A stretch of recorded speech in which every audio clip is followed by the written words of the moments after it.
បងប្អូនអង្គភូមិវិញអើយមើលខុកខីអត់ដឹងខុកខីចេះញ៉ាំបទិញបមួយចានមកម៉ែចាប់ឲ្យពាក់កណ្ដាលយកមកឲ្យញ៉ាំកាន់តែព្រាញ៉ាំតទៅពេលឃើញញ៉ាំតំណងឲ្យកូនថតមកតទៅពេលគេប្រចាំងឲ្យភ្លឺវាល្ងឹតទៅម៉ោង 7 ហើយចឹងទៅខ្ញុំទៅទិញបឲ្យម៉ែភាសាទៅម៉ែថាទុកឲ្យវាខ្លះមើលស្រាប់បាញ់កាញ់ទៅប្រហែលវាចេះញ៉ាំទៅយកមកឲ្យញ៉ាំបងប្អូនណាកាន់តែព្រាញញ៉ាំតំណងគ្រាន់តែគេចុចភ្លើងភ្លឺថតមកតម្លាក់តែព្រាចោលរើសដៃបណ្ដោយចូលចិត្តរើសសៀងនិងបាញ់កាញ់អត់ដែរដឹងសោះបាយអត់ញ៉ាំទេហុចឲ្យអីក៏វត្តចោលវិញ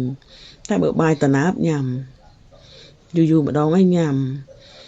តអំបវារៀងជាតិដែរវាចេញស្ករញ៉ាំដល់កអត់ដឹងថាចេះញ៉ាំសោះមិនកាន់តែព្រាញ៉ាំតពេលឃើញអុយខុសគេចេះញ៉ាំបកាន់តែដល់ម៉ែកូនហៅបងមកថតកូនខ្ញុំមីបងមកថតតពេលថតអត់តម្លាក់តែពេលចោលឲ្យយើងកាន់ឲ្យហើយគេរើសកូននឹងរស់សៀងតភ្លឺទៅដឹងសៀងដាក់នៅអំបរៀងប្រៃតិចហ៎